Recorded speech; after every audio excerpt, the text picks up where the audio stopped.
Hello, good morning, California. Good morning, whichever country you might be in, where it's still morning. Good afternoon and good evening, and possibly good night. Some of you may still be just going to bed or even midnight. So we are pleased, very pleased to welcome you to the Educators of Greatness Summit that we are celebrating today. And here we are celebrating people who have who are great teachers, who are great lecturers, who are great coaches, trainers, mentors, and all those educators out there who have birthed greatness. These are the people who have written on people's minds and hearts. These are the creators of knowledge and have immensely contributed to changing the world positively. So with me, I have none other than Sir Clyde Rivers, who is our first educator of greatness and is going to be telling us about civility. What is civility? And what does it mean to say civility for all? So, Sir Rivers, how are you?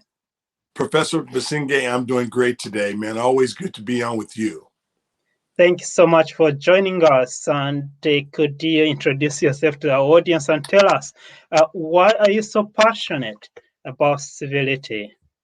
Yes, I'm Sir Clyde Rivers. I'm the world leader for world civility, and it's a concept that when you understand what it is and you grab it, it takes you to another level in your thinking.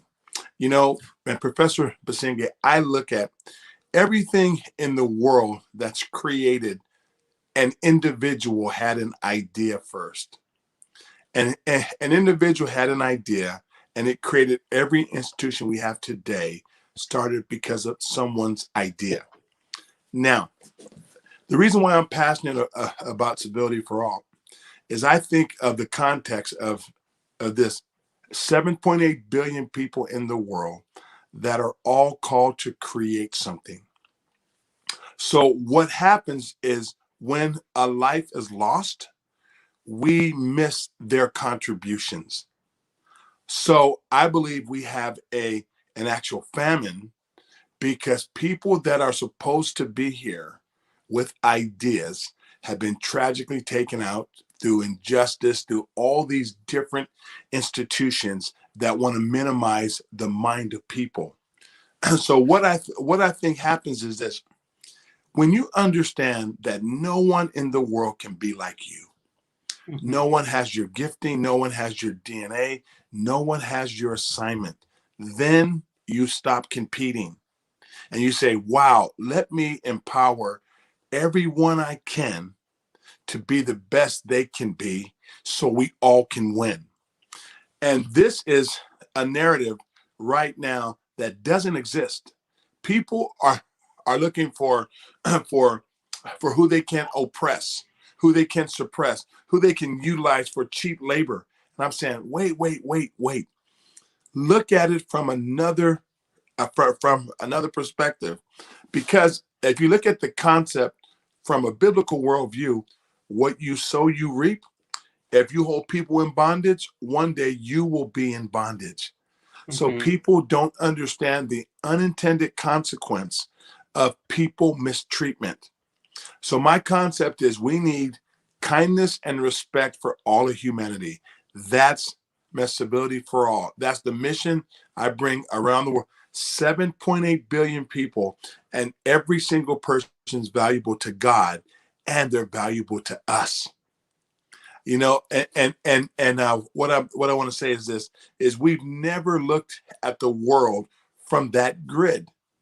Can just imagine, Dr. Basingay, if we can bring this philosophy into the world, that everybody has something valuable to give back to each other. And let me give you a simple example. What happens if someone's family member had HIV/AIDS? And what happens if this person that was human trafficked? What happened if the gifting in that person was to actually rid the world of HIV/AIDS? They were the ones that had the actual vaccination in their mind, the concept was created. So this person that has the answer today is marginalized. Now this person dies because this person's gifting from God was to solve that problem. So see, I think we have to shift the focus of how we view things, because here it is, bondage will not stay with God, will not let it exist forever. So now the world we live in today, there's a changing of the guard, and injustice all over the globe is being attacked. It's being hit because people really have the power. People have the power. So if we don't learn how to treat people right, these institutions will crash. They will crash because the individuals won't stay with oppression and depression, because their giftings are not to be oppressed and they aren't to be held down. That's powerful. Thanks so much for sharing from your heart about civility and civility for all. Because one of the things you always say that civility is a fourth leg that holds humanity. So we cannot stand just with three That legs. If we imagine the human being or the world as a table with four legs, without one, we cannot stay standing. There will be a lot of imbalance because a lot of things are done in the name of incivility. So how do you bring this civility to the world? Because I know you've worked with different leaders, and can you tell us some of the things that you do to bring it to different countries, nations, individuals, organizations? Yeah, what what I've done is I've been so fortunate to be able to mentor and train people in what the concept looks like. Now watch this, Dr. Basingay. Evidence and results are what people look for. Sometimes when people talk and talk and talk and you can't see evidence and results, now what it does, that actually forces people not to believe in you. So what I've done, I've trained people, and they're all over the world, and they have institutions that are producing evidence and results that people can see. Mm-hmm. So they can tangibly see the power of what does a civil community look like? What does one where everyone's empowered looks like? So what happens in the midst of a world that wants to hold people in bondage, we have people that are helping others, and Dr. Basingay, it is shining. So our people all over we have people in Canada, Jamaica, Kenya, Uganda, all over the world, Sweden, England, all over the world. And we are introducing a new narrative. Let me tell you something, people. TD Jakes wrote a good book called Don't Drop the Mic. Don't drop the mic. And in this, watch this here. In this book, he is talking about never drop the mic. Just if you have the mic, keep pushing through. I know how speakers say, oh man, that was a mic drop. No. Go back and get the mic. You have the stage. Create content. Create your stuff. Because one thing that I see, Dr. Basingay, is with I Change Nations, when we established the culture of honor, man, the culture of honor, that culture interrupts dishonor. So now people see what's good to do, and when as you honor the good, people will practice what you praise. Mm-hmm. And then Dr. Basingay, as you were talking about the actual fourth leg, I was talking about there's a model that works in the world. You have it's a table with actually three legs.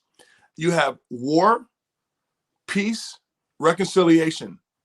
Those are cycles that go on in countries. War, peace, and reconciliation. That's a table with actually three legs.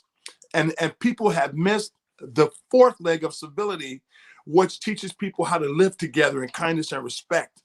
So if you have war, peace, reconciliation, after reconciliation, what do you wait for the next time? You wait for another war.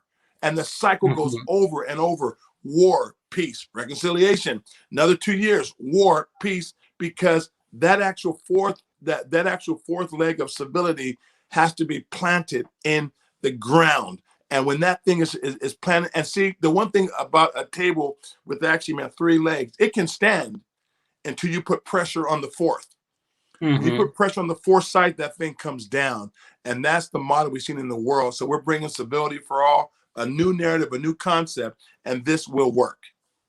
Thank you so much, Sir Clyde Rivers, and we are very pleased to have you as one of the educators of greatness and helping us and helping humanity step into their greatness, make their greatness tangible. So we are pleased to welcome our second presenter, our second professor of greatness onto this platform, and that is none other than Professor Mutola. And Sir Rivers, could you introduce this professor of greatness? Yes, Professor Matthias Mathula is one of the great minds we have in the world today. His genius philosophy that he's created, man, I can't wait for the entire world to hear, because this man believes there's a genius in everyone. And what I love about him so much is he is bringing the evidence and results of the genius philosophy. So, ladies and gentlemen, I introduce you Professor Matthias Mathula. Hello, Professor Mutola. How are you? I'm doing good, Professor Basingay. Hello, Sir Rivers. Good to see you. I'm Good to so see you blessed too. to be on this platform today. So Thank amazing to be here. Thank you so much for joining us. And I do know that you'll be talking about the genius philosophy. That's one of the key concepts I created, right, based in Mozambique. And could you tell us about what genius philosophy is and how that philosophy is shaping the face of Africa and the rest of the world? Well, yes, thank you so much for the opportunity to be on this platform today, on this wonderful life-changing summit. I want to extend my sincere greetings to my beloved mentor, Circle Rivers. Thank you so much for getting me into the boat. Thank you so much for that, for accepting me as your mentoree, and also for the input and contributions you brought into my life. And as a result of that, the genius philosophy is a great proof and example that your philosophy on civility, which you just spoke about a few minutes ago, which is indeed all over the world, has come to Mozambique as well, and it is spreading like a virus all over Africa and the world at large. The genius philosophy is a very interesting concept because it's a belief that every human being is born a genius. It is a belief that the world is flooded with genius people, in the sense that if you come, for example, into Mozambique, we are talking about a population of about 30 million people, and this Mhm. concept says that the 30 million people in Mozambique are geniuses. This concept says that the world is flooded with 7.8 billion genius people, and this concept comes from the fact that I believe strongly in a biblical worldview. Not that I'm playing down or downplaying other religions, but I'm saying that I look at the Bible not as a religious book per se, but as a life manual. That's how I see the Bible, as a life manual, and also as the world's greatest library. So in this book, we find a very interesting verse which says that every seed shall produce after its own kind. Mind you, every seed shall produce after its own kind. And then if that is true, then God himself had to reproduce himself, so to speak. He created man after his own image and likeness. So that makes me understand that if man comes from God, then there is an aspect of God in man. Interesting this. So there is an aspect of God in man.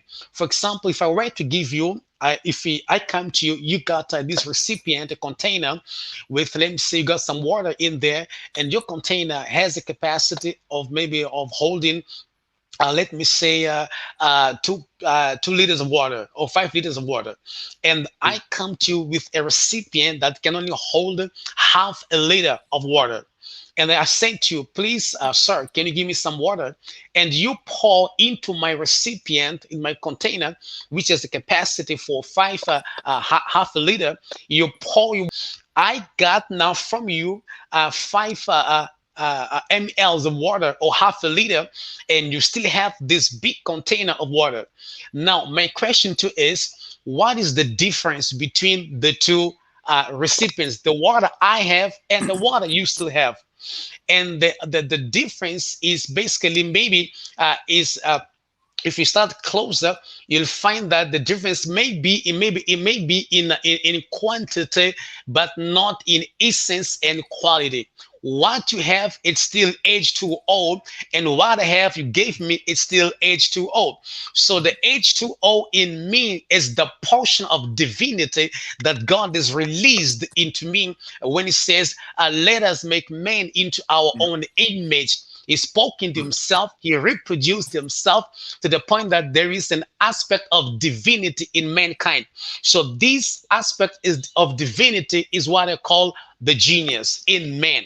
So the genius in me, the genius in you, the genius in humanity is the unknown God, the unrevealed God, which is already in you. So you are born like this because you are born like after the image and likeness of God. Therefore, you are born a genius. So there is no human standard for the definition of a genius better than this one. This is the only one. I mean, this is the only, the greatest and the most correct definition of a genius in man. It is the unveiling, the unknowing God in mankind. This is a genius. So if you watch my definition, it has nothing to do with your IQ tests. It has nothing to do with the gifts and talents per se. It has to do with who you are, the image and likeness of God. That's all. So this is the genius in man. That's why I can boldly say that Mozambique is infested with 30 million genius people. The world, the whole world, the planet Earth is flooded with 7.8 billion geniuses. Now, let me ask this question. Can you imagine if all of us could awaken to the genius in us? Now, when you awaken, it's like discovering something. When you discover something, it doesn't mean you're creating that thing. It doesn't mean you're bringing it into existence. It is there, but out of sight, out of visibility. You just remove the cover and we begin to see what was in there, which was covered previously. So what this philosophy does, the purpose simply to help mankind awaken to the genius in them so that they can live a life of impact in order to leave a legacy that can better humanity. This is the goal of the whole genius concept. Oh, thank you so much, Professor Mathula. So, in other words, without knowing the genius in you, it's very hard to be great. My goodness. So, Rivers, do you have a question for Professor Mathula? Yeah. Thank you for bringing light. You know, what I've seen briefly is people don't know things until the light is turned on inside of them. So one of the, and I tell people this: all education is indoctrination. All education is indoctrination. You want people to learn something. So thank you for actually waking up the actual genius in people. And Dr. Basingay, thanks for having this platform. It's amazing. Thank you so much. So, Professor Mathula, so what are your next steps in the coming years? What is your vision on taking this genius philosophy around the world? What are your plans? Right now, the first step which I've taken was to write a book called The Genius in You.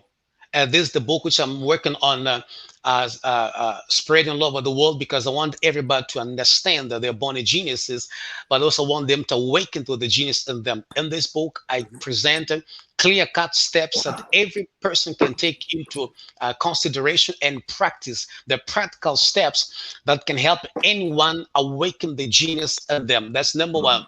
But my greatest vision is to create the Genius Institute. I'm working on that right now with the help of Professor, my mentor, Sir Rivas. I want to create this institute because I believe that we need to, like he was saying, we have to produce content. So I need to produce a systemized content about the genius, which gonna permeate the educational system, which is gonna eventually help people awaken to the genius in them. So that's one of my goals. I'm working on that right now. And next to that, I'm planning to have the Genius Magazine. I'm working on that as well, on the Genius Magazine, and help this magazine spread or take it all over the world so it can help as many people as possible to get in touch with the genius in them, but also awaken to the genius in them. Also, still on my table, my plan table, I plan to, God willing, still this year, to have the Genius Award ceremonies where we begin to award people who are delving into the genius in them and are releasing the genius in them. We have to recognize them. Sariva says something interesting. It says, when we bring in the culture of honor, we interrupt dishonor. And if there's a continent, I believe, that needs this the most is Africa, because Yeah. in Africa, regardless what you do, we wait for you to die first to begin to recognize you, to begin to Good. appreciate you. And we need to interrupt that system. We need to interrupt that culture and bring the culture of honor alive, and to learn to honor people who are while they're still alive. And Sariva says something interesting again. It says that when you begin to honor people, that provokes them to want to live up to the standard of the honor you bestow upon them, which is very true. So these are some of the things which I have in my mind right now. But for additional, but aside besides that, I've created a project called a coaching project called the Number One Genius Maker, which I'm using right now first in Mozambique, but also I intend to take it abroad. The Number One Genius Maker, and this is again changing people's lives. I got people now that I've trained them and I've coached them, who are now releasing the author, the genius author in them. They're writing powerful, life-changing books. I got people now that have started their own lives. Web shows as well, webinars and web shows, who are also touching the world, Africa and the world at large, just because they've begun to awaken to the genius in them. I got young people here in Mozambique who are working their jobs, but they felt when they began to awaken to the genius in them, they quit their jobs and they're pursuing their real passion. And though some had big positions or moderate one of good positions in their workplaces, but they feel more fulfilled now that they are pursuing the release of the genius in them. So these are some of the things which I've been working and got on my plate right now as far as the genius is concerned. Man, don't stop. Thank you so much. Thank you so much, Professor Mathula. Just before you leave us, how can our viewers reach you? How can they contact you? Yes, for sure. They can get a hold of me through my so through the social media, especially on Facebook. Just get in there, and then we can get in touch through the messenger.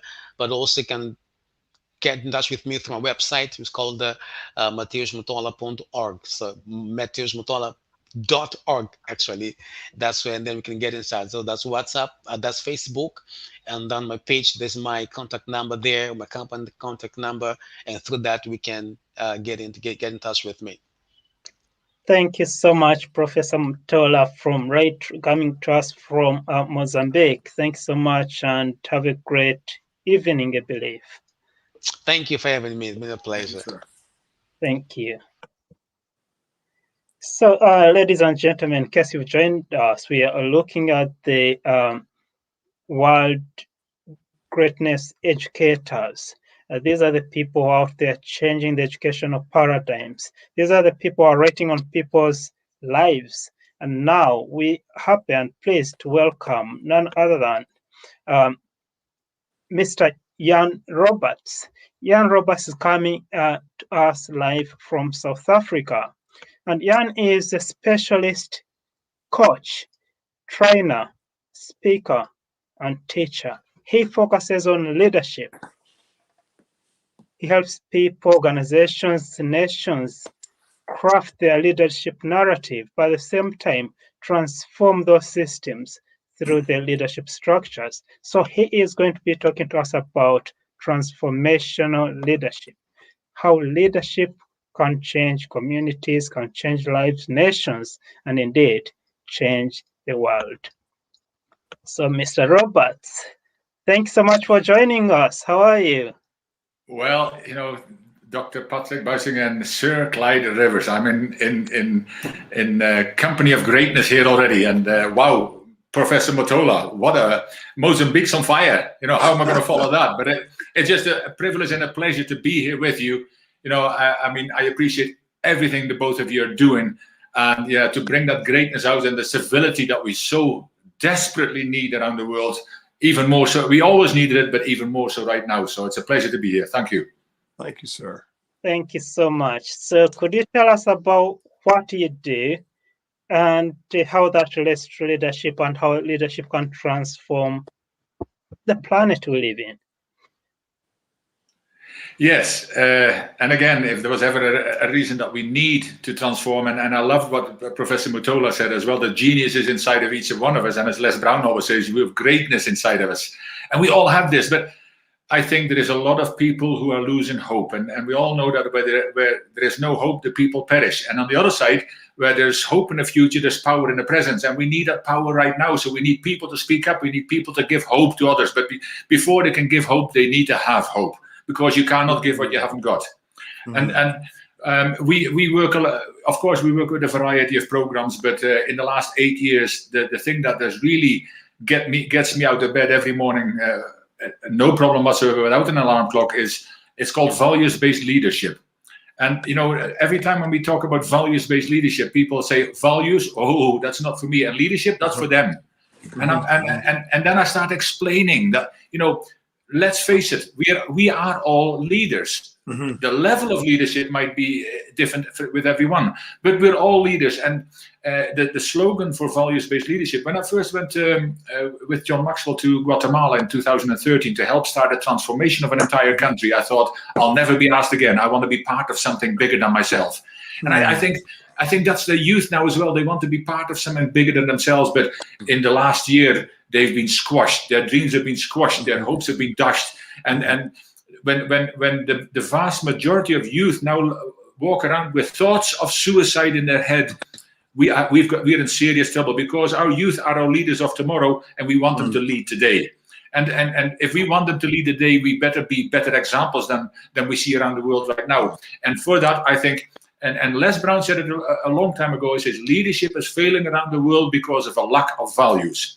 And then people all around the world start shaking their heads and say, but when I tell you that leadership begins at home, how are your values doing? And so we work a lot with values-based leadership. Me and my partner are specialists in this, and we actually kind of renamed it as sustainable personal development, because that's really what we need. Because leadership there's plenty of leaders who have been found out that their values, at least say, they're questionable. So if we want to start our youth at the right path, on the right path, we need to, it's not teaching them leadership, teaching them values. I call it a reawakening of the awareness of values. And we're not talking big, huge values, no, basic human values: respect, honesty, listening, attitude, developing people, forgiveness, restraint, hope, connection, and the list goes on and on. And, when we mean to us, I always use listening because it's a great example. We overestimate our power of listening and we underestimate everybody else's. But when we finally find out what listening actually means, that we need to actually look at each other and pay attention without that mobile phone being in our hand all the time, because we need to be, as in the coaching circles, we call it, we need to be present with each other, and we need to show respect. My partner does diversity and inclusion training as well, and she always says, for two things about respect. She says, at the level of respect, everyone is equal. And he says, the other thing is, there's a good news, because you don't need to like everybody you come in contact with. However, the way you show respect to the person standing in front of you is a direct reflection on your character and not theirs.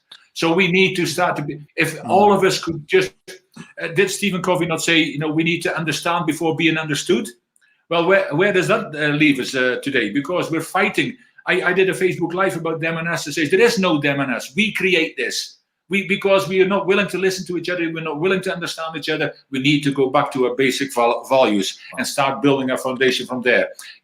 They talk about the Great Reset. I believe the Great Reset it comes from above, that it's about time that we went back to caring about our humanity, caring about our civility, caring about the human beings in front of us and the human beings in our own families as well as in our own communities, because leadership begins with us. So leadership has to begin in our whole household. It begins in our communities. And if we can, values-based leadership is an amazing program. It's transforming countries. We work at the moment currently with Transformation Lebanon, where we started with a small group of 5 people, and now there is groups jumping out of the woodwork everywhere. Entire schools. We just started a group where we have 8 different countries in the Middle East. People wanted to become part of this because they heard what's happening in Lebanon. We've been in Ireland. We've been in Guatemala. We've been in Costa Rica. We've been in Paraguay.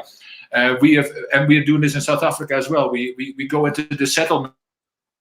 We go to churches, we go to companies, because everywhere we need to get back to basic values. And when we and it's much more than values. I mean, we sit around the table and we talk about ourselves. So now we learn to understand each other, because we need to understand other human beings, whether they're different races, different religions, different cultures, different gender, different everything. But we are afraid to ask these questions nowadays because we're afraid to upset people and that we get in an argument. But sitting around the table and discussing, Dr. McPherson, he wrote a book about the third option, and he said, if we can't agree on something, don't start fighting each other on that, but talk about something else. And values is a great way to start, because I hear teenagers now. I was with a group of teenagers, 16 to 18-year-olds, and they say in Lebanon how it has given them hope again, because they were losing hope. Now they've got hope because they're connecting with each other, they're becoming responsible. They want significance.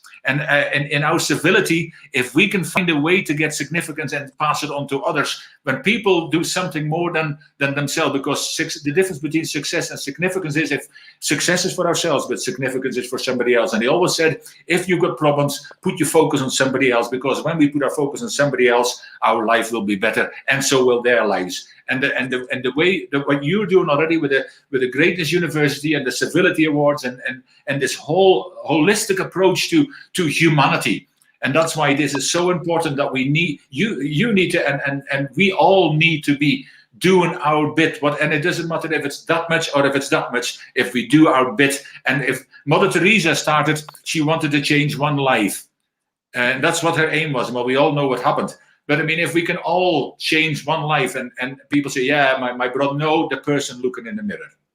If we can help the person looking in the mirror to become better today than they were yesterday, so we can be better for others tomorrow, then we are already succeeding. But it's one step at a time. It's not going to happen overnight. But today, the world is in trouble, serious trouble. And when the suicide rate goes up, the domestic violence is going up, and all kinds of problems are happening at the moment.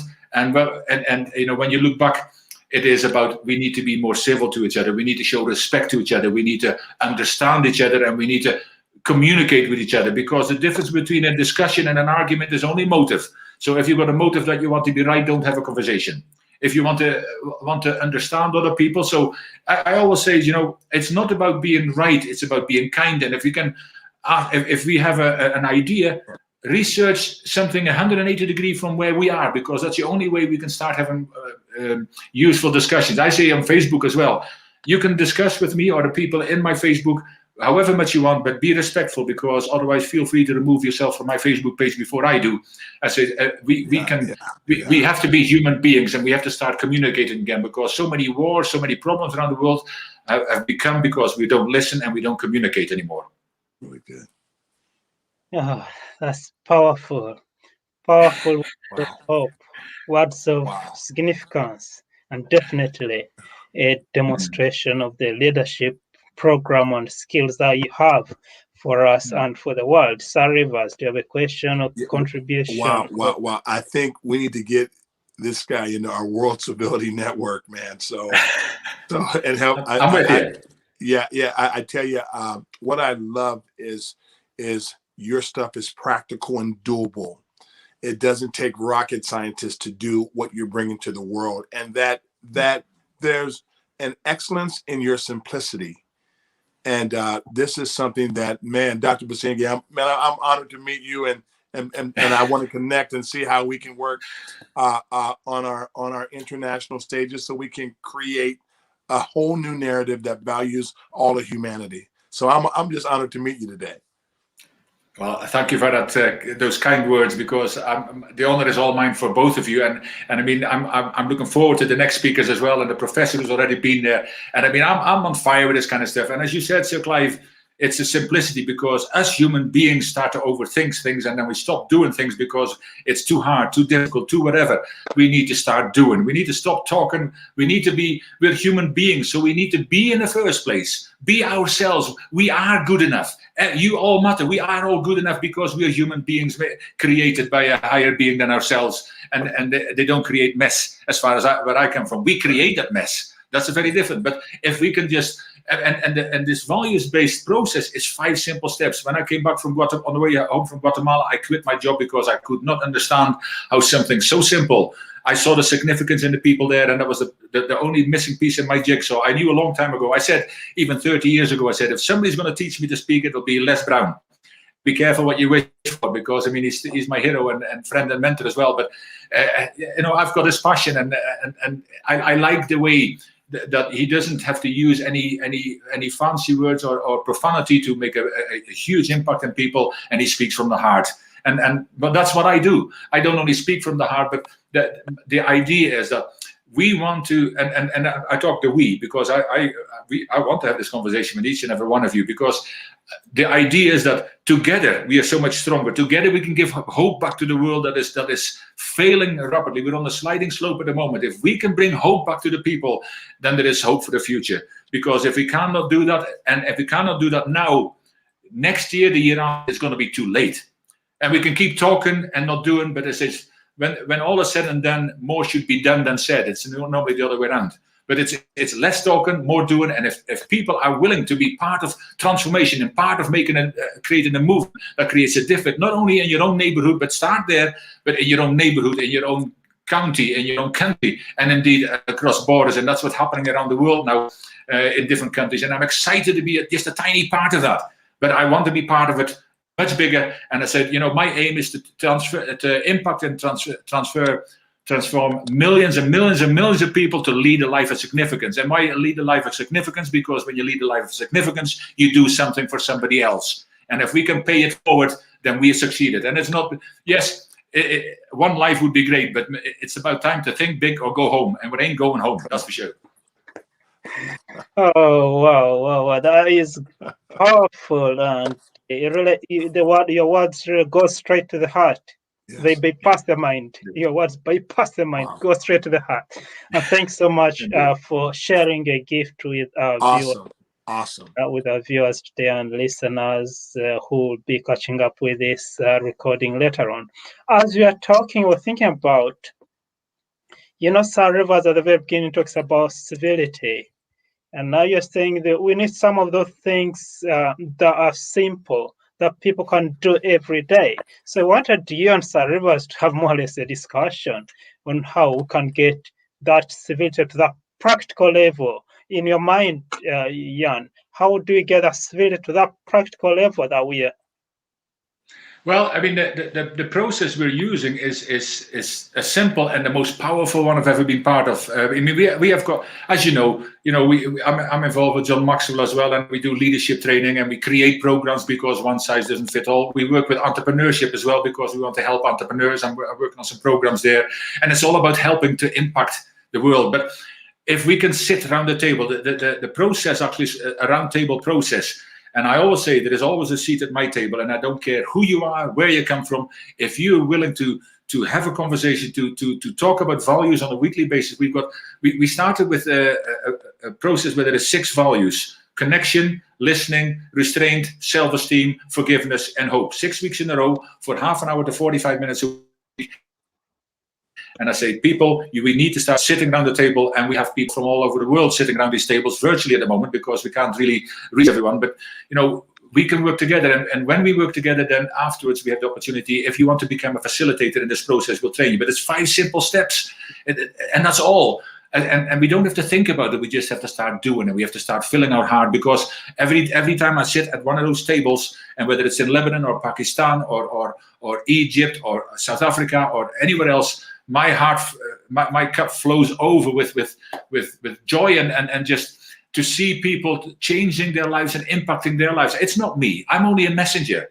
but people need to do things for themselves. And when they do, and when they actually ask for forgiveness from somebody they haven't, even in family, I've had examples where people haven't spoken to each other for 2, 3, 4 years, and all of a sudden they realize, how stupid am I really? I need to ask for forgiveness. I need to connect with people. We need to connect with each other because life is too short already, if you haven't found out. And life is precious, and life is very breakable. So let's start unbreaking it. Let's start putting lives together. Let's start bringing lives together. And it doesn't matter whether you're in South Africa, whether you're in the United States, whether you're in the Netherlands, and wherever around the world you are.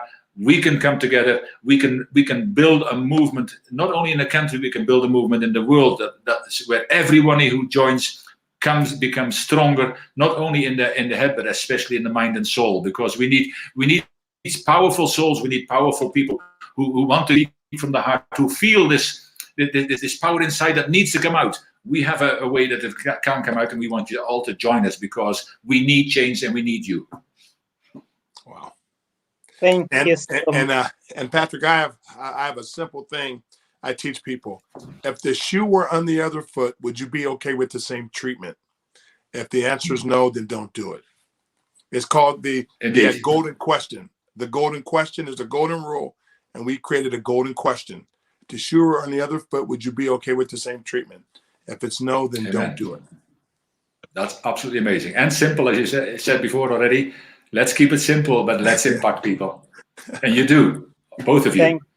Thank you so much, Mr. Robert. Yeah. So how can our viewers get in touch with you? Where can they find you? Of course, like the professor said before as well, on all the Facebook, Jan Roberts, I'm on LinkedIn, Twitter, Instagram, and of course Facebook, but also the webpage is KI, it's actually Japanese for internal energy, would you believe it? keyleadership.com or jrspeakersclub.com.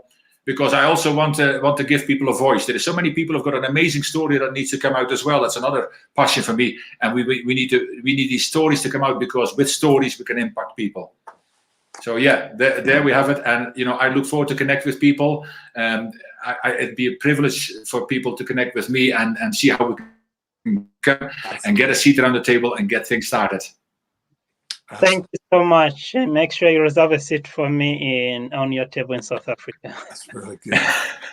And thank you, gentlemen. It's been a privilege and a pleasure to be on your program and be recognized by the greatest university. It's still an honor and a pleasure, and I look forward to talking more with both of you. Perfect. Thank you so much, and see you soon. That's great. Have an amazing weekend. Thank you. Thank you. Oh yes, so River. So that's where we are at the moment. And what is in your heart? See, when we really begin to understand that our place is unique, and now we're not threatened by other great people, we can work with other people, and other people we have to. Just Greatness University has brought together some key things in the world. It's brought together a mature people that want to see the world changed. And that is leadership. And if we're not threatened by each other's brilliance, now we can change the world.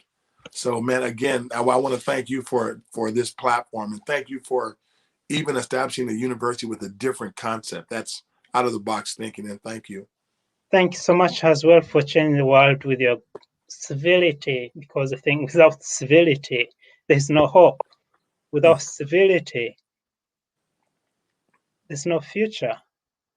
Because the future lies in that everyone being able to relate with the other one in a respectful way, so that we can help each other discover our genius, discover our dreams. And that's where we're going now, bringing the great, the one and only Professor Phineas Kinuthia, who's going to help us make this transition from dreaming to becoming. Professor Rivers, could you introduce? Yes, I. Thank you. Kinuthia. Professor Phineas Kinuthia is one of the great orators of our day. And I'm telling you this because he's impacted my life. When I first picked up the book from like dreaming to becoming, it changed my life. And I want to tell you, this is one of the brilliant people in the world today, Professor Phineas Kinuthia.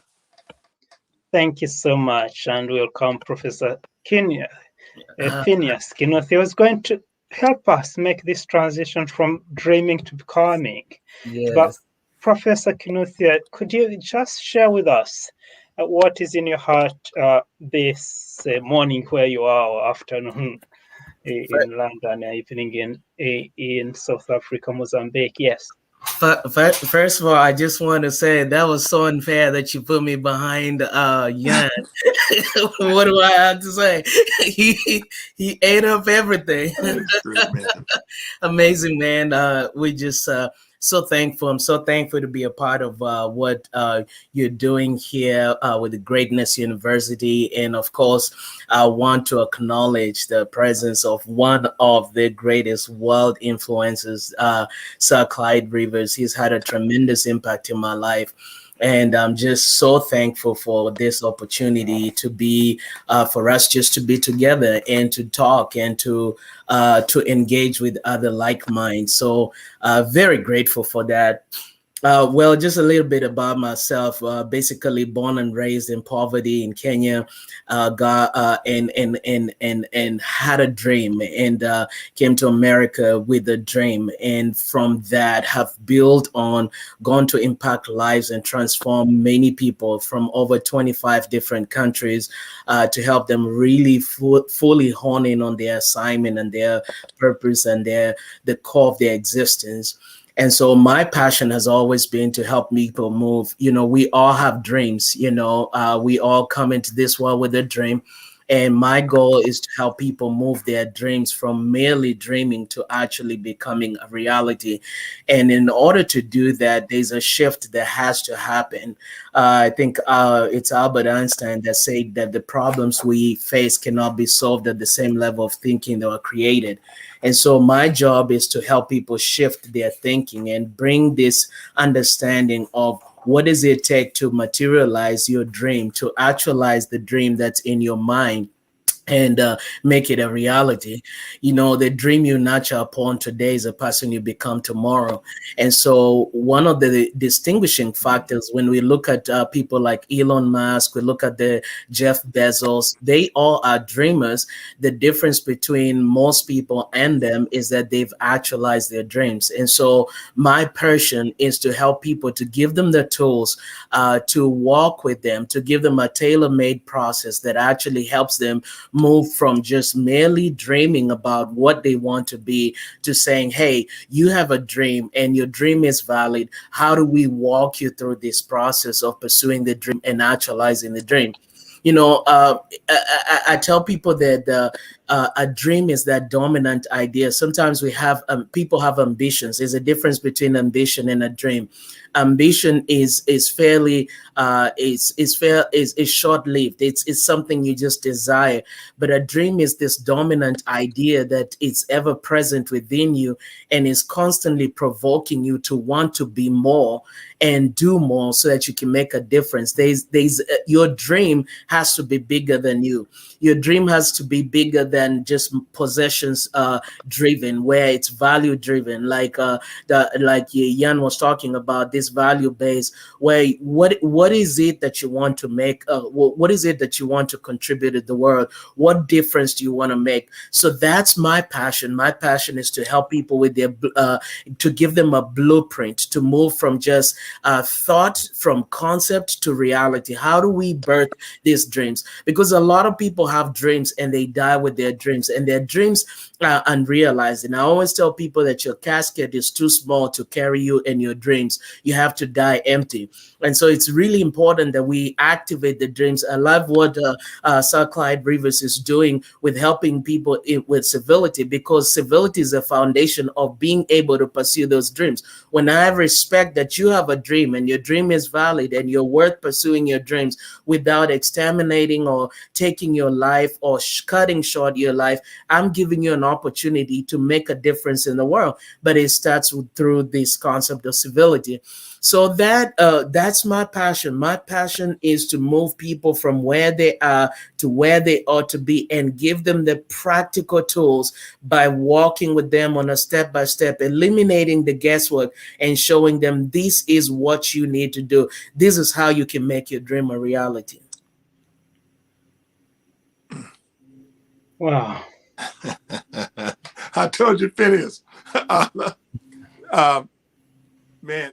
So, what do you see in this new culture Yes, sir. that data and the information that we had 3 to 4 years ago, even a year and a half ago, is not as relevant now?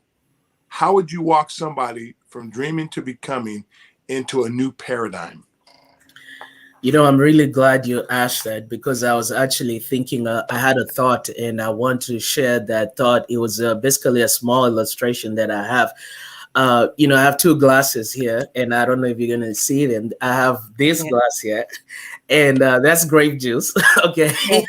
and and I have this glass here, and I typically, when I'm doing this, I ask people, how do you take what's in this glass, what is in the in this glass, and put it in this glass, and without both drinks mixing.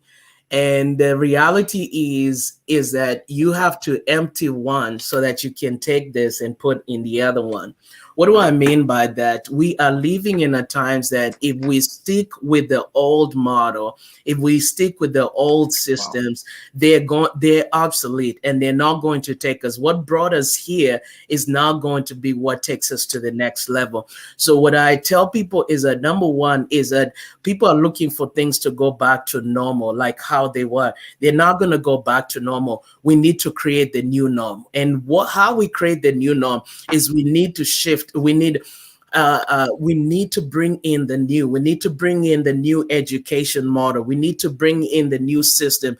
How are we going to teach people how to pursue and actualize their dreams if we continue to use the old models, and the old models are not working? For instance, a lot of people are told, go to school and get a degree, and once you get a degree, you can get a job, and once you get a job, and they're not really pursuing their passions, they're not pursuing their assignment, they're not becoming anything they were intended to be. They're just living for somebody else's dreams. And we've seen that most of these degrees are actually becoming obsolete. By the time you graduate, it's not is obsolete. And that's why I'm really thankful for what we're doing with such academics, where we are bringing people up and telling them, you have a skill, you have something unique, you have a genius, like Dr. Mathula talked about. You have a genius. Let us help you hone in and put a path towards achieving your genius. And so one of the things that I would say in this next phase, we have to change how we look at something, because I think it's Wayne Dyer that says, when you change how you look at something, what you're looking at changes. And that's what we have to do. We have to change how we're looking at our dreams, how we're looking at ourselves, how we're positioning ourselves, what needs to change, because we can't keep doing the same thing expecting different results. We have to get to a point where we change how we are looking at what we're seeing. Now, you know, perception is reality, Dr. Rivers. It becomes your reality, how you perceive things. So the perception has to change, because once the perception changes, then the focus is going to change. So my desire is that we begin to help people see themselves in a different light, see themselves in light of who they were born to be. You know, I always tell people that success in life is not just accomplishing anything, but is in accomplishing what you were created to do. And so that's the thing. We got to get people to see that they have an assignment, that they have a purpose, that they have a destiny, that regardless of where they've been, what they've gone through, they each of these people have value, and they have a destiny, and we have to birth that. So the issue is not, do you have it? You already have it. I tell people that the empowerment within you is proportionate to your assignment. So most of us have an empowerment that is proportional to the assignment that we're supposed to fulfill here on earth. So it's not a question of if you have it, it's a question of how do you activate it. Because a lot of people are like, oh, they trying to compare themselves or looking at other people, feeling like they don't have what it takes. But I'm telling you that we need to bring people back to the awareness that you have something, you have a purpose, you have a core. There's something within your core that you were created to fulfill. You have a destiny, you have a genius inside of you. And we want to help you birth that genius and use that genius to impact the world. Today, Jeff Bezos hires millions of people, brings lots of money to the economy. He's worth over $200 billion. And only because he's pursued his dreams and allowed his passion and his purpose within him to emerge and impact humanity. So my question is, how many other people are out there that have the same, that have a unique capability, have a purpose, and they're just waiting for somebody to help them to breathe life, to pursue, to cause them to pursue their dreams. And so that's a passion. So when I look at where we are, Dr. Rivers, I believe that how we're doing things have to change. How we are looking at things have to change. What we are looking at has to change. Because it's no longer going back to the norm, it's creating the new norm. And how do you create the new norm? You build on the new until the old becomes obsolete. So we're not trying to fight the old, we have to create the new. What is the new? What is unique about you? Let us push that, let's birth that. And as you birth that, you begin to replace the old patterns and behaviors and paradigms. Wow. Patrick, can I add one thing to this comment? Oh, yes, definitely. That's phenomenal. What else has to take place is people have to understand that their losses are not losses. It's education for your assignment. Absolutely. Many people take themselves out of a failure. No. That failure is an education model that caused you to learn. So people have to redefine learning. Losing isn't necessarily failure. It's information to push you to the next level. So what I see is people that have a unique giftings will go through unique challenges. Right. So as you go through that actual challenge, nobody else may have gone through that. Right. So you get the education and I think there's a false perception of perfection. Yes. So people are afraid to fail because it's not perfect. But no. That failure is education to where it's an education system that's causing you to learn. So Yes, I think we have to redefine learning and yes. failure in order to move people into their greatness. And I agree with you that our view of failure has to change. How we look at failure has to change. Failure is not fatal unless we fail to learn from the events that occurred. And a lot of times I say failure, losing or failing at something is actually data. It's data. And if you take that data and you use it for the right purposes, it actually propels you to achieve more and to be more. Oh, that's amazing. Thanks so much, Professor Knuthi. And those are the words we really needed here today. Great. And as we are talking, I was remembering all my dreams I had growing up, just like you, growing up in poverty, but not allowing poverty to live in me. Yes. Why? Because I had a dream. I had a dream of being able to live out of poverty. Though I was in poverty, I didn't allow it to take over. And that is the power of dreaming, looking at the dirt and be able to use the dirt and create a brick, Great. So you can imagine that kind of transformation is very important. That's what Mr. Roberts was talking about this just before you, and how we can make some of these things practical in the communities and the environments that we find ourselves in. That is great. Thanks so much. Thank you. Thank you so much. Thank you, man. Awesome. So before you leave us, how can we, our viewers, reach and connect with you? Well, you can reach me. I'm on social media. I'm on Facebook, Phineas Kinuthia, or you can also connect with me on my page, facebook.com/Phineas K page. And I'm also on Instagram at Phineas K, which is spelled PHINEHASK. And I would like to know how I can add value and help you with your dreams. We do have a process that we take people, a 9-step process that we take people to actualize their dreams and make those dreams a reality. And anybody that's interested in getting help to actualize their dreams so they can impact humanity and make a difference, we would love to work with you and help you birth your dreams. Thank you so much, and Thank you, Dr. have a Penis. great. And thank you for having me as well. I really appreciate it. Thank you. So there we are, Sir Rivers. Now going to the next speaker, and I'm going to ask you to introduce this next speaker, Sir Rivers. Patrick Basingay, Professor, one of the most articulate, brilliant process creators that knows how to do it in real time. Professor Basingay is literally, to me, he's a state-of-the-art paradigm thinker.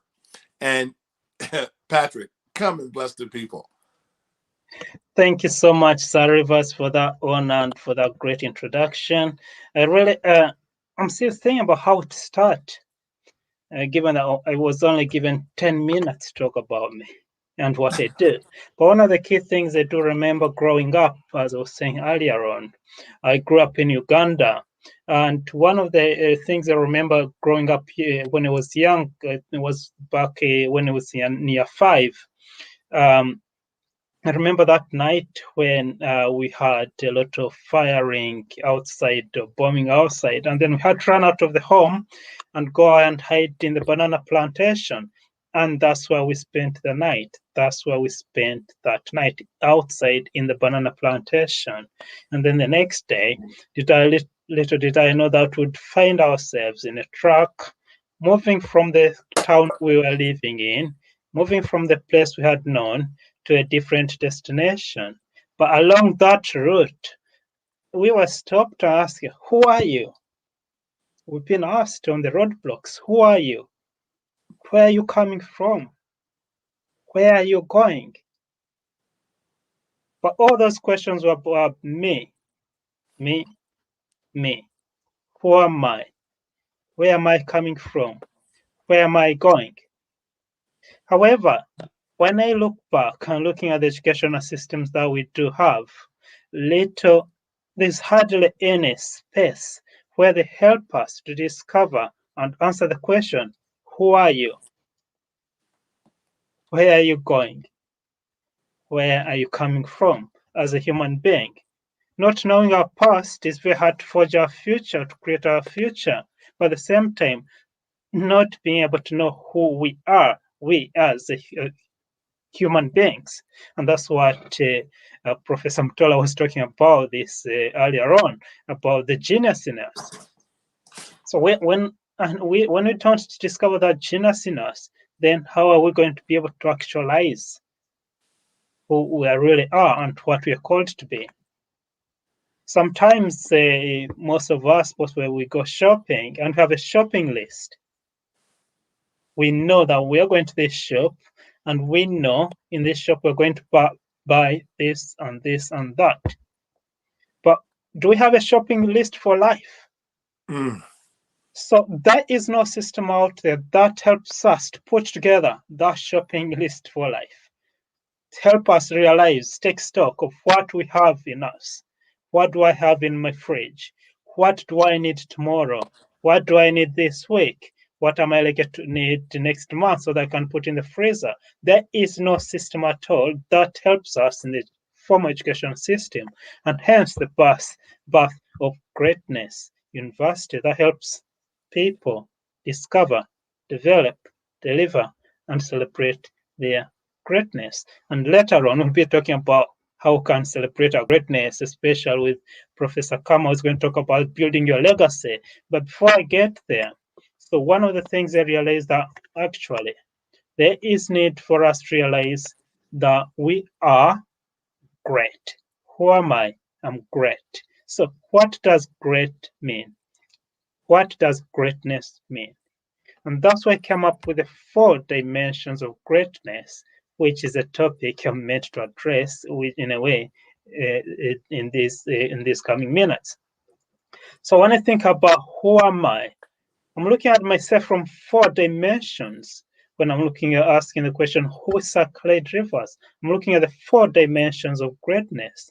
And again, don't think about greatness as something which is unreachable. Greatness is already something that within your reach and within you. Hence, the first dimension of greatness, which is the inward greatness, the ability to recognize the inward potential in you, the ability to recognize the genius in you, the ability to recognize the image of God in you. And that is inward greatness. Once you realize that inward greatness, then you're able to say, okay, how can I use this? How can I use what I have to change the world outside? In other words, it is taking an approach which is from me to others rather than looking at what is happening outside and then reacting within me. So the inward greatness is the ability to recognize who I am, what I'm made of. And we are saying here that you are made in the image and likeness of God. We are saying here that you are a genius in you. We are saying here there is massive and unfulfilled potential in you, which needs now to go into the world and make a difference. And then when you go out into the world, make a difference through your service, make a difference like our professors and educators of greatness today that we are listening to, then that is outward greatness, that you are doing something for others. I remember listening to one of the recording by Byron Allen in the United States, and he was driving through a city, I think it's New York, driving through New York, and his daughter was seated in the back car. And then the daughter started saying, "Dad, I see a homeless person." And then Dad continued driving. "Sir, Dad, I see another homeless person." And then he continues driving. "I see another homeless person." This is the little girl saying. And then after three times, the girl started getting a bit annoyed. "But Dad, when are we going to stop and help them?" So outward greatness, you looking around in the world and making a stop and helping others. And that can only be done through service. Service is making your greatness visible, is living out your greatness in that community. I like Jan Roberts when he talked about Mother Teresa. He said that Mother Teresa only wanted to change one human being. Yeah, wow. But I do know one important quote that which I really love from Mother Teresa. She says, "I am a pencil in the hand of God, writing a new chapter each day with my life." So when it comes to that realization that someone is a pencil in the hand of God, then that pulls us upwards, hence upward greatness. The ability to realize that your personality, your humanity does not stop at the top of your head, but there's more, there's something above. That upward attraction towards the divine, towards the mighty, towards something that is beyond your comprehension and maybe beyond your reach. And once that realization comes out, actually, maybe this is where I get my energy from. Maybe this is where I get my revelations from. Maybe this is where I get the fuel to power me through life. That is upward greatness. And more than often, and Sir Clyde Rivers will tell you, more than often you hear responses from that upward greatness, which becomes downward greatness. So downward greatness is the response of the divine, the totally other responding to you, and so that you can be able to create and live your best life. So those are the dimensions of greatness I wanted to introduce to you today. In case you want to know more, there is a book, one of the books where you do have this theory, which is the Greatness Code. Have a look at it, and then we can continue the discussion. Sir Rivers, do you have any questions for me? I think, I like your methodology. Your actual process is actually practical, simple, and doable. How did you create it that way? Why did you think in terms of not making something rocket science? I mean, your actual mind put together something that's so understandable. What actually made you make this thing so doable? Because first of all, you're a highly educated man. You're an earned doctor from actually Easter College, one of the top institutions in Europe and the world, and yet your education did not make you lose the practicality. Thanks so much for that great question. Because the thing is, some of the people I work with, they don't have to necessarily have gone through university or college or school in order to realize who they are. This is an everyday philosophy. This is an everyday program that helps people to realize who they are, irrespective of their educational circumstances. So, and again, in order to be able to communicate, like, for example, when I'm writing my books, one of the creating my courses, one of the questions I'm asking myself, am I communicating? Am I writing? Am I talking to a 6-year-old child? Mm-hmm. If a 6-year-old child can understand what I do and what I'm saying and what I'm writing, then that is effective communication. There's no point of talking to myself using the top specialist vocabulary and jargon, and really you're just communicating that amount of people. But I need to reach the masses. So if you read through my books, anyone in the world can pick up and be able to understand, because it's just basic. But again, sometimes what we think is common sense is not common to all people. People miss that common sense. And as Professors Chris and Carol Green will be telling us very soon about success, that success is really about doing the things which are common, but differently. You don't have to do something very extraordinary in order to be successful. You don't have to do something very extraordinary to be great. Greatness is found in the everyday realities of life, and that is why I do try to communicate to everyone so that they do understand what I'm talking about, so that they too are helped. That they haven't gone to the academic university, but they've come to the University of Life, greatness. We study life, we study human life. They've come to the University of Life, where they can understand themselves without being put off by the complications of the programs and studies. Yes. Thank you so much. Brilliant. Thank you so much. Thank you. So I'm going to ask you to introduce our last speakers, and that is none other than Professors Chris and Carol Green. Wow, man, this is a privilege to introduce the Vice Chancellors of United Graduate College and Seminary International. These are two individuals that understand the searcher model of education. They've lived it.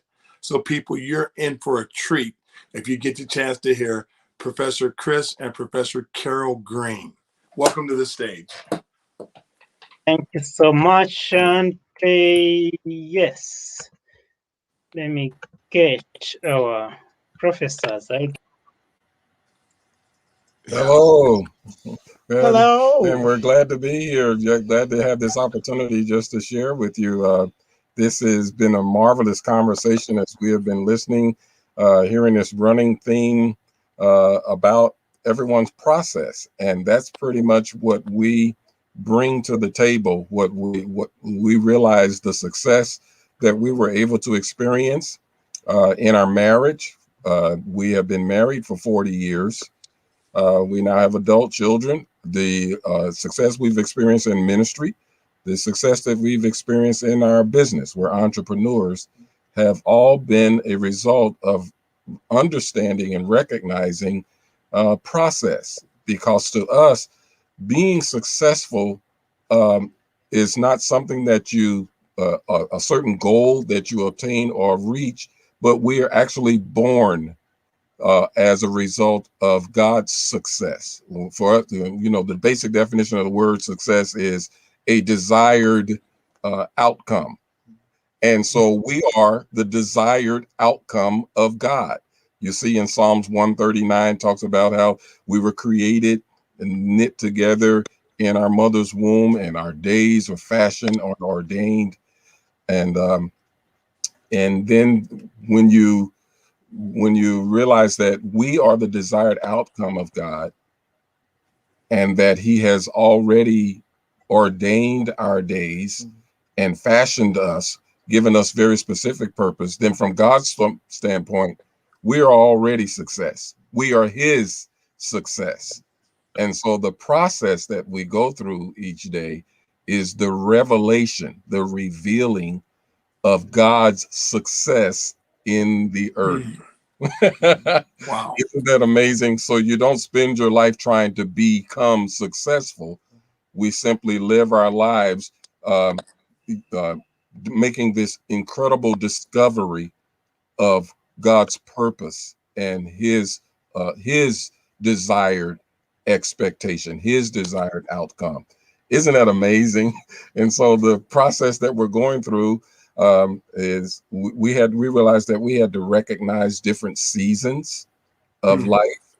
We kind of think of it as being even like the 4 seasons: winter, spring, autumn, summer.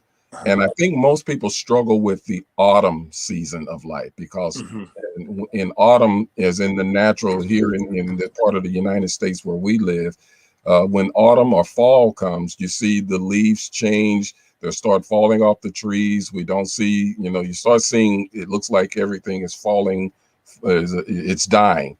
And so when you come into a season of life that's like autumn, we think of it as failure, but it's not failure. What we've learned is that autumn seasons are simply us shedding the things that we cannot carry into the next season of life, the next round of success. And it's nature tells us that there is a shedding that must take place. It may have even been a great idea. Your business may have been doing really well with the last set of things that God told you to do, and you did it and it's working. But then you come into a season where it seems like it's not working as well or not working anymore. So you think, is this failure? Is something going wrong? No. Now we're shedding what you cannot carry into the next level of promotion. Did you know that the Bible has, there's about 500 verses of scripture devoted to faith, another 400 or so devoted to prayer, but there's 2,000 scriptures that deal with stewardship and financial management. And so God has a whole lot to say about process and stewardship and managing what he has given us. Many times people have been told that promotion will come because of some super spiritual reasoning. But no, promotion comes as a result of being faithful with what God has already given us.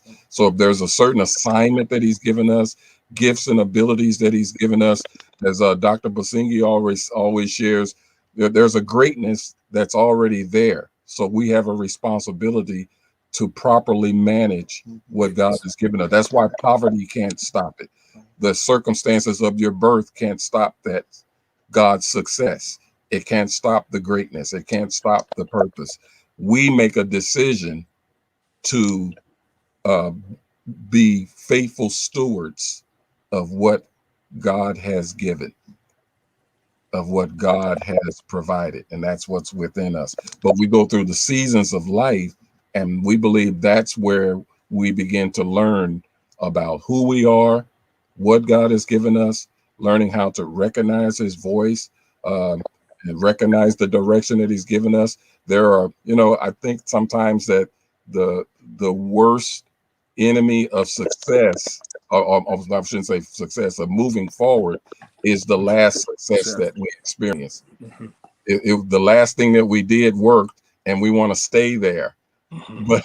But things are always changing. There's a new season coming. A new year is coming. So what was successful for me in 2019, well, we had to experience that. What was successful in 2019 did not work in 2020. And what may have worked for you in 2020 may not work in 2021. So what does God do? He allows us to have an autumn to shed what worked before, and now go through a winter, a season of purification and reassessment, and then spring, new life, new ideas, new ways of doing it, and then summer, oh my God, the explosion of the new thing that God has placed within us. And so when you understand the seasons that you're in, you understand the process that God is taking you through, then you won't even see what can be even viewed as a failure No, it's part of your education. Right. It was part of the learning process. It was a part of even building toward the next season. Wow. It was also a building of intestinal fortitude, of making you stronger. In the fall, that even though the leaves fall off the tree and it looks like they're dying, their roots are really going deeper. So in fall, what God is doing in your life is giving you even more wisdom. He's showing you what things didn't work. Maybe you moved out of his timing, but he's giving you wisdom for the next season. Your roots are going deeper. Yeah. And isn't that an awesome education that we receive directly from God? The systems of the world may grade that and say you received an A, a B, a C, or you failed. And isn't it amazing that in God's education, what we view as a failure, God says, no, that's information. That's more wisdom. That's more knowledge. That's more understanding that you can carry into the next cycle of success that I have ready for you. Isn't that amazing how for those of us who are following the Lord and in the searcher process of our education, which we really love searcher education, because it's real, it's practical. But often, I guess the thing that we keep trying to drive home is that what feels like a failure is actually education and preparation to cause God's desired result, his success, to keep manifesting, to keep coming forth in practical ways every day in our lives. That's how we were able to stay married for 40 years. That's how we were able to raise our children. For us, it always started with our Creator God. Did I hear His voice? Did we interpret it correctly? Did we interpret it? Did we pick up on the timing? We've had seasons where we had to walk back through the decisions that we made and really try to and be brutally honest with ourselves. Is the way I put it. You have to be brutally honest with yourself. Did I really hear God's voice? Was this something that God was directing me to do, or was this just a noble desire of my own? And then we ask ourselves the hard questions, so that you're not blaming other people for your results, for what's happening in your life. Did you count up the cost? The word of the Lord tells us, before you build, count up the cost, and to see if you really can complete it. Did you learn how to don't skip steps? And you think that's really important? Don't skip steps. Due diligence. That's a big part of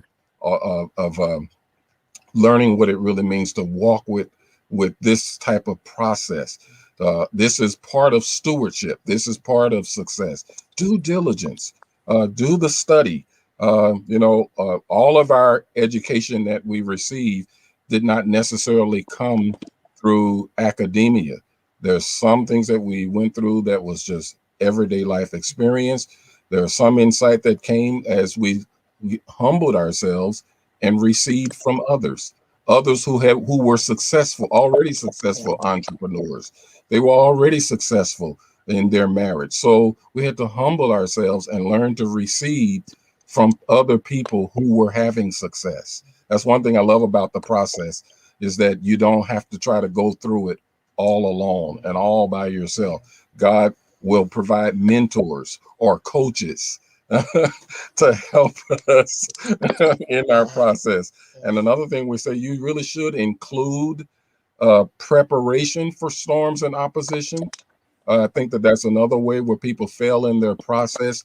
They don't take into account that what Jesus said, when he didn't say if those, we must build on solid rock, because he said when the storms come, not if, when. And when we're built on the solid foundation of God's word, when the storms come, we're able to stand. And because when you're building on the rock, that is where you learn the difference between chasing a fantasy or following the actual dream of God. We feel like there are a lot of people that when they ran into a dead end, one of the ways that they were able to get on track was because some came to the realization that I was chasing a fantasy. You'll see that in Proverbs, the difference between chasing fantasies and actually pursuing God's dream. We had to learn to recognize how to really receive and hear the direction that God was giving us. And then the last thing we always love to share with people in the process is choose to press past the pain. It's a decision. Heard Dr. Basingay talking about his humble beginnings, and I'm sure that there were many times he had to press past the pain. Wow. Because there was something greater within him. It's not that the pain isn't there. You press past it, and it's not just pressing past the pain, but you're pressing past the pain toward God, toward his purpose. I believe that there are many who have been kind of taught an unbalanced message when it comes to the word of faith. And that is, they didn't say this verbatim, but in principle, you're kind of taught to go for it, speak the word, believe God. But there isn't a lot of emphasis on being prepared for storms and pressing past pain. And when you don't place that there, of course, that isn't the focus, but you aren't ready when the opposition comes. You aren't ready or as prepared as you need to be. But thank God that even when you have those moments where you're not prepared and it's difficult to press past the pain, isn't it awesome that God still can give grace, power, and ability, and it becomes more of the lesson, more education in your process of success. Well, that's powerful. That's one thing that comes out of this is the importance of process. Is you have no idea what that small step that you think is small, you have no idea what it is in the bigger view of God. Yes. That's why the scripture says, be faithful over little, and he will make you ruler. Right. So that's understand the actual process of the little will take you to being a ruler. Now, a steward and a ruler is two different mindsets. Yes. So the what you're talking about, Chris and Carol, I love it because that's the area in my life that I'm just understanding now. I wanted every idea to come to pass right away, but sometimes it's not God's timing for your gift to be in the world. So God may speak to you 20 years, and then God needs your assignment 15 years down the road. And so you think because you heard it, then that you got to make it happen. No. He decides the times and seasons. But man, thank you guys for being amazing professors, chancellors. The process is phenomenal. It has been our honor to serve in this position, to serve in this role, because when you live it, it's very easy to teach it and to share it with others. And also we have the great honor of participating in others, in the people that we're working. We're able to participate in their process of encouraging them and letting them know it's okay. Yes. It's okay if you're in year 10 of a 20-year process. It took us 40 years to be married 40 years. Yeah. It took 40 years for that to happen. I love that. It wasn't 1 year of marriage repeated 39 times.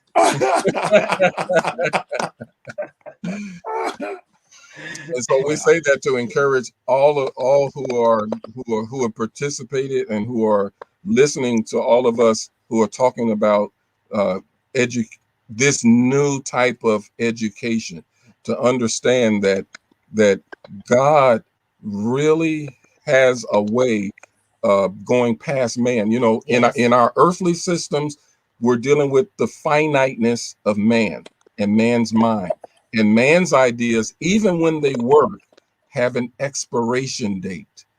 But God's ideas, God's education, no expiration date. In fact, his is so awesome that we will educate people in this process of success, in this mindset of success, in the mindset of being a genius, in the mindset of greatness. And 100 years from now, it would be just of an effective education 100 years from now as it is today. It's beautiful. Thank you so much, Professors Carol and Chris Green, for really showing us what success is and how we can be chosen for success. But importantly, as you're talking, I was reliving what I said earlier in terms of the dimensions of greatness. And in this summit, I can think of an example of upward and downward greatness than this. How you connect with all those divine ideas is. So if you're looking for an example of upward and downward greatness, then you need to get in touch with Professors Carol and Chris Green. So how can we get in touch with you? We are on social media, Facebook. You can, our Facebook page is Chris and Carol Green. And for those who like to use Google search, you can actually Google search Chris and Carol Green. And everything that we're involved in, we are life coaches. We are vice chancellors. We are now the lead and head professors of our own institution that we established to teach this success. We call it the Success Through Experience and Process. That's Step Forward Life Prospectus Institute. Because a prospectus declares something that does not exist, and it explains to people what it will look like when it comes into reality. Well, we started an institution that teaches life, our very lives, as being a prospectus. Not a white paper, not a business proposal, not a mission statement, but your life is a prospectus. And now we teach it as an institute called Step Forward. And so you'll find all of that if you Google search Chris and Carol Green. Thank you so much. Thank you, and have a great afternoon or evening. Thank you. You too. God bless. Thank you. Now we are going to move to our last speaker, and that's none other than Professor Jared Akama Onyari. So, Rivers, could you introduce? Man, this Professor Akama is one of the brilliant minds that understands legacy, and he's created a new paradigm of actually legacy training and teaching. People, you're going to be blessed to hear this man, Professor Jared Akama. Welcome to the stage. Hello, Professor Akama. Thank you, Professor Clyde Rivers, my mentor, and Professor Patrick Basingay for giving me this opportunity to speak. I am speaking as the last person, but they always say last but not least. And even if it were to be so, in Matthew 25, verse 31 to 46, if you go in between, the least have got a place in God's kingdom. So do I have, and that's the legacy I'm talking about. We have had the other speakers who have spoken very well, and I want to say what Professor Carl and Gray and have shared with us. They have shared with us a legacy. And that's what the legacy is all about. And all the other speakers, what they have been talking about is legacy.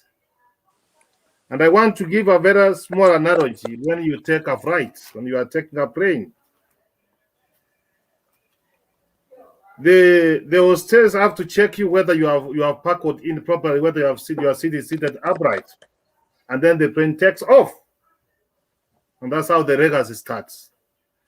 In the air, when you are in the air, you meet so many storms and so many turbulence. And every other time you will be reminded, park your seat properly, fine. And finally, when you are landing on, you are also warning, you are being warned that we are about to land, sit properly, switch all your gadgets, and all do other things. And then the plane lands down. And when it lands down, you are being told that you don't get out of your seat until the craft has come to the standstill, come to a halt. And that's how life is. At some point in life, this life will come into a halt. And as we live, we need to be reminded, and that's why I'm a professor of legacy, to remind people, if today was your last day, if you are given a chance and you're told, Sir Clyde Rivers and Patrick Basingay and our listeners, today is your last day, what are you going to do? And that's why God has called me to remind people that you need to write your legacy. You have to live your legacy. You have to say how you need to be remembered. There are some people who sometimes say that when he dies, he need not to be viewed. Why? People want to remember him how when he was alive, not on how he's succeeding. Some people sometimes they give a will on that you don't when I don't come to feel me. Just know me the way you knew me. Oh, if you today it comes your last day, you are being warned. Patrick Basingay, what are you going to do? And that's why I'm a professor of legacy. So you have to define a legacy. And when you read Luke chapter 16, verse 19 to 31, let me just tell you about the rich man and Lazarus, how they lived their legacy. The other one was poor. He could not even have food to eat. And they will go to the table of this rich man, and even the crumbs which were falling for the dogs, this man cannot even give him.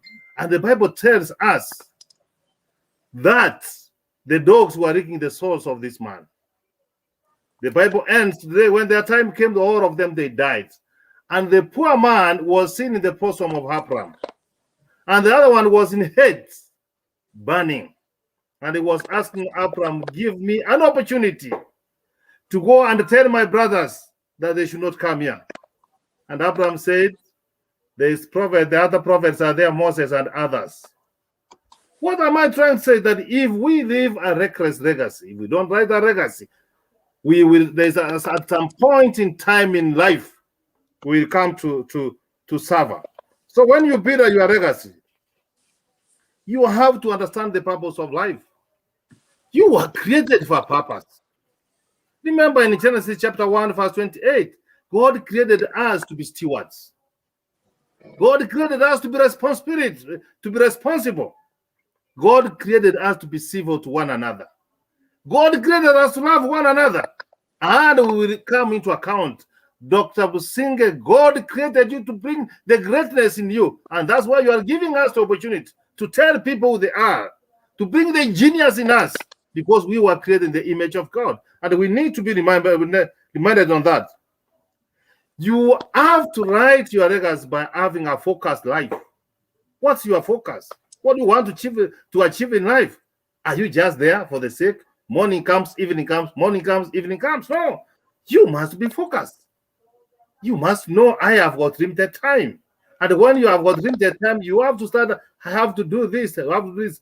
I'm recommending as part of your legacy, you have to be good in time management. People don't plan time. People like wasting people's time. And when you waste time is one of the resources which cannot be recovered. So as when you are writing your legacy, you must be focused towards that direction. And that's when you can get success, which other speakers have spoken. Dr. Basingay, you have to write your sentence in life. You have to write your memo in life. You have to tell a story in life. If you don't, people will come to tell you your story. And the chances are they can misquote you.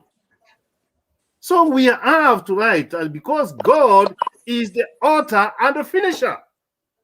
And when God gave Moses the 10 commandments, why could he not tell Moses, just go and tell the people? He had to put it down so that the people will write from time to time.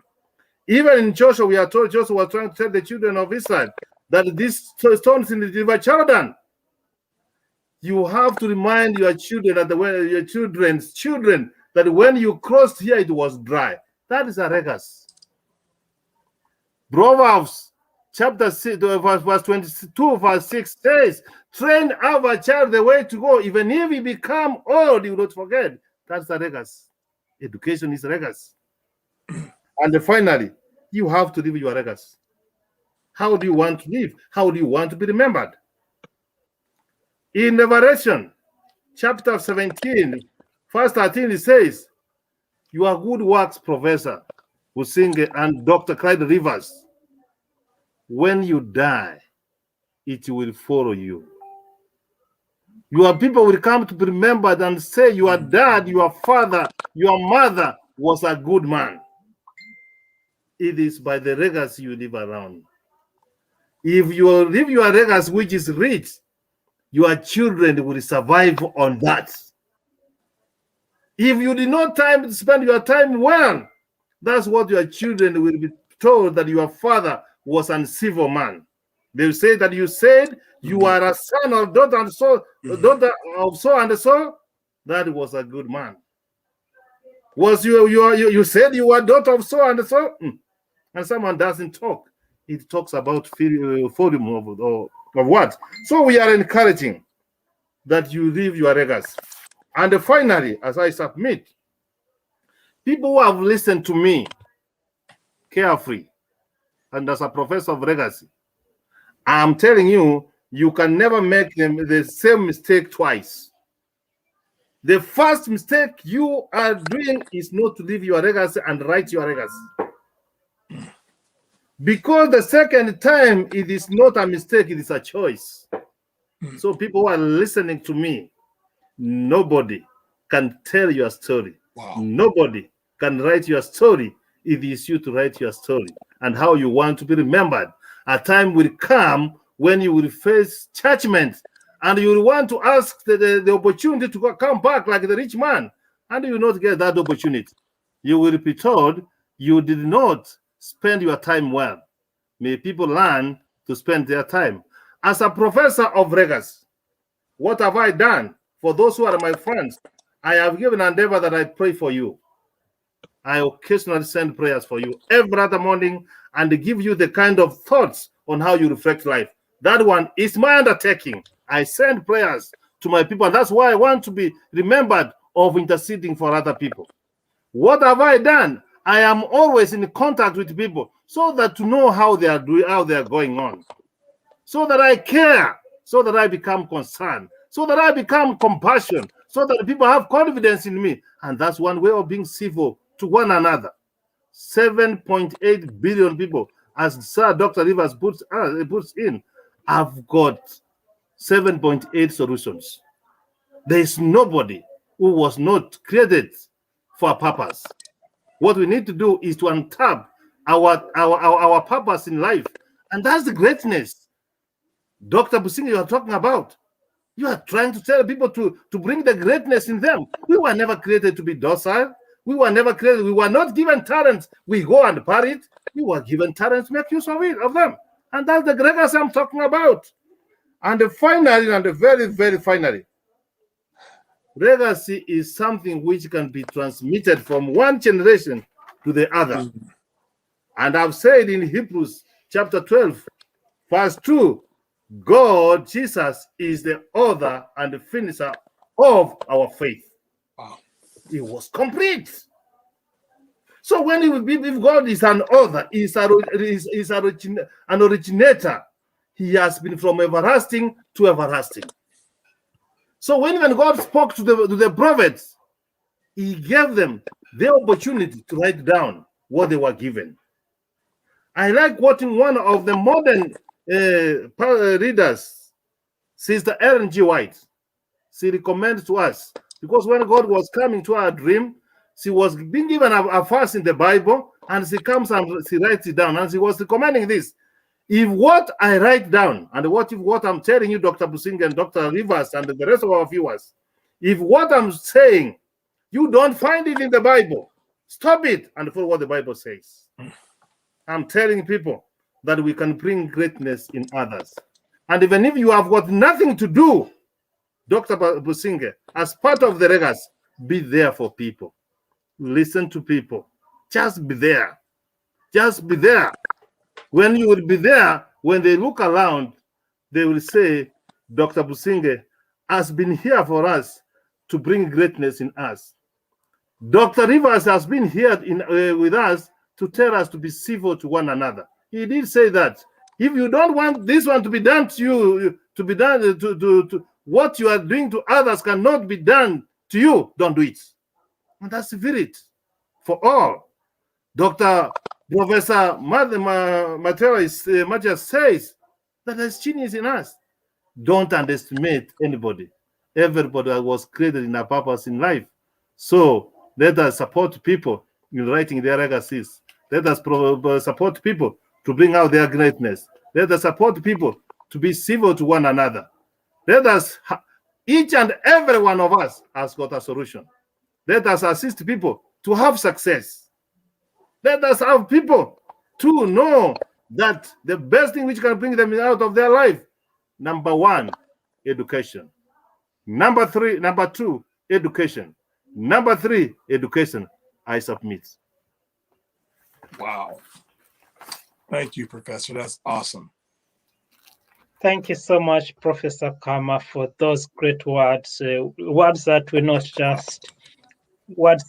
just for today, but those are words that are going to live forever. Those are legacy words you've given us this afternoon or evening or morning, wherever you are. So thank you so much, Professor. And how can our viewers get in touch with you? Yeah, I am on Facebook most of the time, Jared Akama. That's the name I use, and you can find me there. And I'm also on WhatsApp using the Kenyan number +254 722 63 76 19. You reach me, I will reach you instantly. Thank you so much. Any time of the day, any time of the night, I will be there for you. Thank you so much, and you're interested for us, definitely. So, Sir Rivers, thanks so much for giving this time to this summit, and we've come to the end of the summit. And thanks so much to our viewers as well. I've been there since we started, and it's been a great day, especially listening to all these speakers and educators of greatness. What a learning day that was. Thank you.